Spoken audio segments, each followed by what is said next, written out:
పగలంతా వడిసెల రాయి పట్టుకుని గువ్వలు తోలాలి. సందకాడికి ఇంటికి రాగానే పశులకు గడ్డేయాలి, పాలు పితకాలి. పొద్దున్నుంచి చెమట చుక్కలతో తడిబారిన శరీరాన్ని శుభ్రంగా కడుక్కుని గడపలోకి అడుగు పెట్టగానే, ఏమండి? అబ్బాయికి ఫీజు కట్టాలట, ఆన్లైన్ క్లాసులట, వాడికి సెల్ ఫోన్ కావాలని అడుగుతున్నాడు అంటూ భార్య బాధ్యత గుర్తు చేసింది. సరేలే కొనిద్దాం అంటూ ఒక్కడుగు ముందుకు వేశానో లేదో, ఏమండి?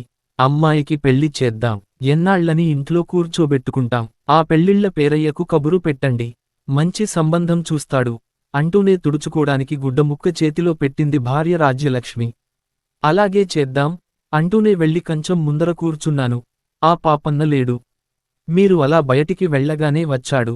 మొన్న బోరు వేయడానికి చేసిన అప్పు ఎప్పుడు తీరుస్తారని అడిగాడు అంది పప్పు కూర అన్నంలోకి వడ్డిస్తూ భార్య.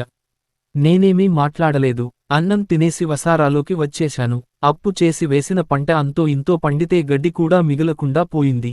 ఈసారైనా కాపుకొచ్చిందా అంటే అదీ లేకపోయే. రేపు కంకులు కోయాలి. కూలీల కోసం ఊర్లోకి బయలుదేరాను. మామూలుగా పనికొచ్చే సాలమ్మతో కలిసి, రేపు కంకులు కోయాలి సాలమ్మ అన్నాను. 400 వస్తాము అంది సాలమ్మ. గొంతులో వెలక్కాయ పడ్డట్లయింది నాకు. అంతలేదే, మొన్న 200గా ఇచ్చింది అన్నాను. పక్కూరి వెంకటేశం 400 ఆయనకు ఒక రేటు నీకు ఒక రేటునా? కుదర్దు అనేసింది సాలమ్మ. ఆయనకు నాకు పోలికేంటి సాలమ్మ? ఆయన ఉద్యోగస్థుడు, నేను రైతు, కాస్త తగ్గించుకోండి అంటూ ఎలాగో 50 తక్కువ చేసి ఒప్పించుకున్నాను. మరుసటి రోజు పంట మొత్తం కోయించేసి గింజలు ఆరబోశాను. అమ్మకానికి పెడితేగాని డబ్బులు ఇచ్చుకోలేని పరిస్థితి. ఆ రాత్రి వసారాలోనే పడుకున్నాను. సరిగ్గా రాత్రి 12 గంటలు.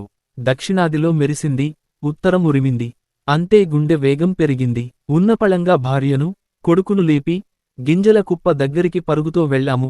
అప్పటికే ఒక్కొక్క చినుకుతో మొదలైన వాన జోరుగా కురవసాగింది. గింజలన్నీ సంచులకు పోసేలోపే సగం గింజలు నీటిలో కొట్టుకుపోయాయి. మిగతావి ఇంటికి చేర్చిన. ఏం చేయాలో అర్థం కాలేదు. చేతికొచ్చిన పంట నీటిపాలైంది. ఉన్న వాటినే ఎండబెట్టి మార్కెట్కు తీసుకెళ్లడానికి సిద్ధమయ్యాను. నాన్న, సెల్ఫోన్ లేకుంటే పాఠాలు వినలేకపోతున్నాను. ఎగ్జామ్స్ ఎలా రాయను? కొడుకు ఆవేదన కాళ్లకు అడ్డు తగిలింది. భార్య చీటీ చేతిలో పెట్టింది. ఏంటిది అని అడిగాను. ఇంట్లో సరుకులు మొత్తం అయిపోయాయి. ఏం కూర వండాలో అర్థం కాలేదు. అది సరుకుల పట్టి అంది భార్య. జేబులో పెట్టుకుని వెళ్లాను. మార్కెట్లో మూటలు దింపగానే దళారులు డేగల్లా వాలిపోయారు. ఉన్న రేటునే కుదించి ధాన్యం తన్నుకుపోయారు. డబ్బు జేబులో పెట్టుకుని ఊరివాకిట్లోకి అడుగు పెట్టానో లేదో కూలీలు ఎదురయ్యారు. ఉన్న డబ్బు వారి చేతిలో పెట్టి ఒట్టి చేతులతో ఇంటికొచ్చాను. నాన్నా, ఫోన్ తెచ్చావా? గడపలోకి అడుగు పెట్టగానే కొడుకు ఎదురొచ్చాడు. సరుకులు తీసుకురాలేదా? వెనువెంటనే భార్య ప్రశ్న. సమాధానం ఏం చెప్పాలో అర్థం కాలేదు. ఇప్పుడే వస్తాను అంటూ అటునుంచి అటే వెనక్కి తిరిగాను. కొడుకు కంట్లో నీళ్లు పెట్టుకుని లోపలికెళ్లాడు. వాడికి చదువుకోవాలనే పట్టుదల చాలా ఉంది. నాన్న చదివించలేడనే బాధ ఉంది. ఎలాగైనా సెల్ ఫోన్ తీసియాలని డబ్బు కోసం అప్పలనాయుడు దగ్గరికి వెళ్లాను. మధ్యలో పాపన్న ఎదురొచ్చాడు. ఏమయ్యా రాముడు, నా దగ్గర అప్పు తీసుకుని తప్పించుకుని తిరుగుతున్నావా? ఎప్పుడిస్తావ్? కాస్త కఠినంగా అడిగాడు. నువ్విచ్చిన డబ్బుతోనే కదా బోరు వేశాను. బతుకుదామని బాయి తవ్వితే బండ పడినట్లు అయ్యింది నా పరిస్థితి. దగ్గర్లోనే తీర్చేస్తాను అన్నాను. ఈ మాట 2 ఏళ్ల నుంచి చెబుతూనే ఉన్నావు. రేపు ఇచ్చే అంటూ కోపంగా వెళ్ళిపోయాడు పాపన్న.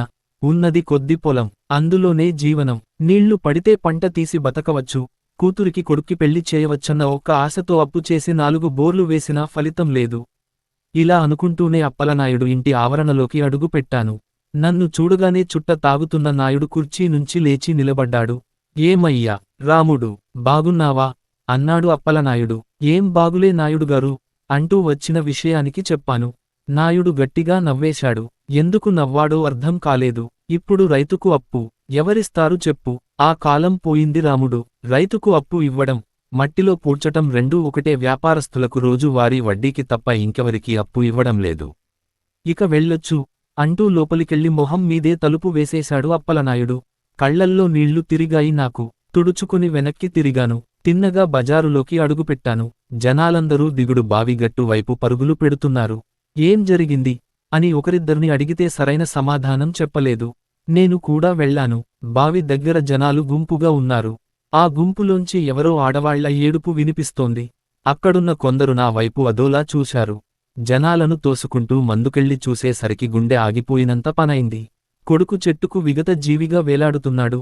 నాన్న చదివించలేడని నిర్ణయించుకున్నాడేమో, ఇంట్లో ఇబ్బందులు చూసి కలత చెందాడేమో, ఏదైతేనేమి ఒక్కగానొక్క కొడుకు కనుమరుగయ్యాడని దుఃఖానికి ఆనకట్ట వేయలేకపోయాను. భార్య సొమ్మసిల్లి పడిపోయింది. కర్మకార్యం ముగించామన్న మాటేగాని ఇంట్లో మునుపటి కళలేదు.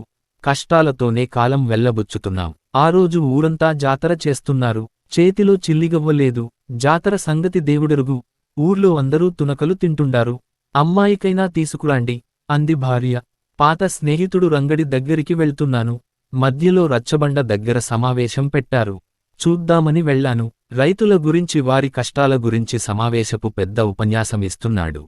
కష్టపడి పంట వేస్తే కూలీలకు సగం, దున్నకానికి సగం, మందులకు సగం పోయి అంతో ఇంతో చేతికొస్తే మార్కెట్లో దళారీకి కాస్త పోతుంది. ఒట్టి చేతులతో ఇంటికి వచ్చే పరిస్థితి రైతుది అంటూ చెబుతున్నాడు. అక్కడి నుంచి నేరుగా మిత్రుడి దగ్గరికి వెళ్లి విషయానికి చెబితే, చేతిలో పైసా లేదు రాముడు. మా ఆవిడ కూడా కూరగాయలు లేక చింత పులుసు చేసింది అనేశాడు. తిరుగుముఖం పట్టాను. వస్తుంటే పెళ్ళిళ్ల పేరయ్య ఎదురొచ్చాడు. సంబంధం చూశాడట. వచ్చే శనివారం మంచి రోజు, పెళ్ళికొడుకు తరపు వాళ్లని రమ్మని చెబుతానన్నాడు. సరే అన్నాను. విషయానికి ఇంట్లో చెప్పగానే భార్య ముఖంలో సంతోషం తాండవించింది.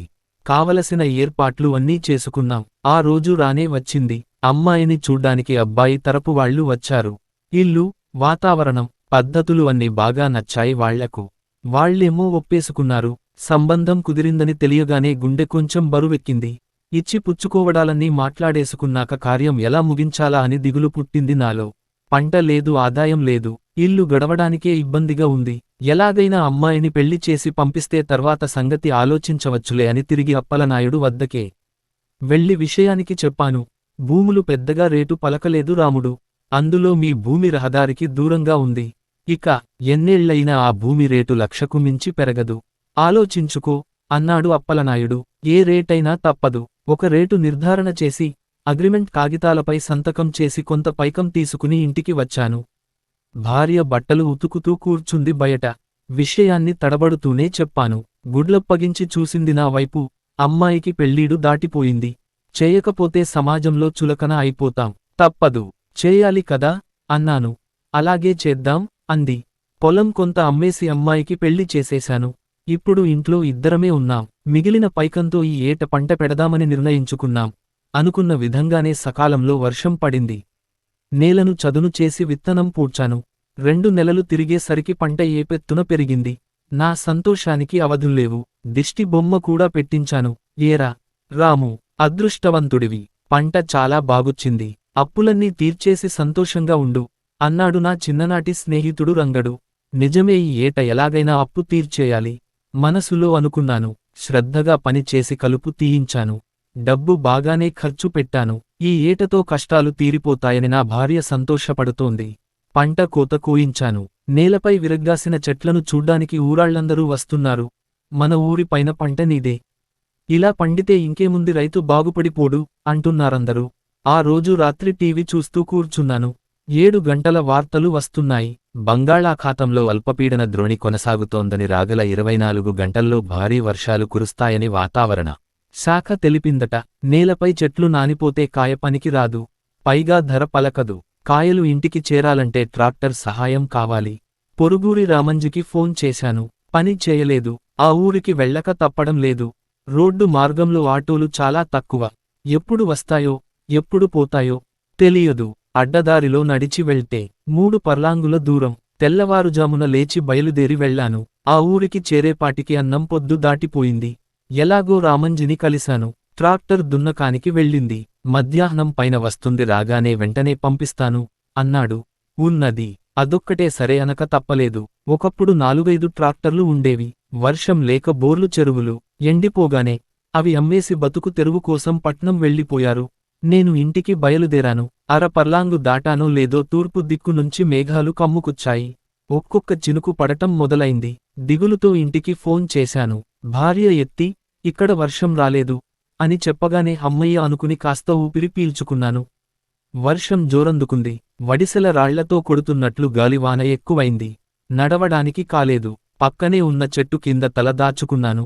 ఉరుములు మెరుపులతో బీభత్సం సృష్టిస్తోంది. కాసేపటి తర్వాత కాస్త తగ్గుముఖం పట్టగానే ఇంటికి బయలుదేరాను. అక్కడి పరిస్థితి ఎలా ఉందోనని భార్యకు ఫోన్ చేశాను. రింగ్ అయ్యింది. తీయలేదు. వేగంగా ఇంటికి చేరుకున్నాను. ఇంటికి తాళం వేసి ఉంది. ఎక్కడికి వెళ్ళినట్టు అర్థం కాలేదు. పొలం దగ్గరికి పరుగులు పెట్టాను. జనాలందరూ గొడుగులు పట్టుకుని నిలుచున్నారు. అందర్నీ తోసుకుంటూ వెళ్ళి చూశాను. గుండె ఆగిపోయినంత పనైంది. పంట మొత్తం ఊడ్చుకుపోయింది. భార్య సొమ్మసిల్లి పడి ఉంది. వెంటనే ఆస్పత్రికి తీసుకెళ్లాను. భయంతో గుండె పట్టేసి చనిపోయిందని చెప్పగానే అక్కడే కూలబడిపోయాను. ఏం జరిగిందో తెలీదు. మెలకువ వచ్చేపాటికి కూతురు ఏడుస్తూ గుమ్మం దగ్గర నిలుచుంది. అల్లుడు పక్కనే కూర్చున్నాడు. ఇద్దరు వ్యక్తులు నా ఎదురుగా నిలబడి ఉన్నారు. ఎవరు మీరు? అనడిగాను. రాముగారు. మీ పంట నష్టపోయిందని తెలిసింది. నష్టపరిహారం రాసుకుందామని వచ్చాము అన్నాడతను. గట్టిగా నవ్వేశాను. అదేంటో వెంటనే ఏడ్చేశాను. మీరు ఇవ్వాల్సింది పంట నష్టం కన్నా ముందు పరువు నష్టం. అప్పు చేసినప్పుడు మీరు లేరు. పస్తులు పడుకున్నప్పుడు మీరు లేరు. కొడుకును పోగొట్టుకున్నప్పుడు మీరు లేరు. జీవనం జరగక ఆస్తిని అమ్ముకున్నప్పుడు మీరు లేరు. చివరికి భార్య గుండె ఆగి చనిపోయినప్పుడు మీరు లేరు. ఇప్పుడొచ్చి దేనికి నష్టం చెల్లిస్తారండి? అందరూ ఉన్నప్పుడే దిక్కులేంది. ఒంటరివాణ్ణి ఇవన్నీ అవసరమా? అంటూ రెండు చేతులు జోడించాను. కూతురు వైపు చూసి, రైతుగా పుట్టడం అదృష్టమే కాని పేద రైతుగా పుట్టకూడదమ్మా అంటూ కన్నీళ్లు తుడుచుకున్నాను. అల్లుడు దేవుడు కాబట్టి నన్ను తన వద్దే పెట్టుకున్నాడు. అదే తడవు నాగలి పట్టింది లేదు.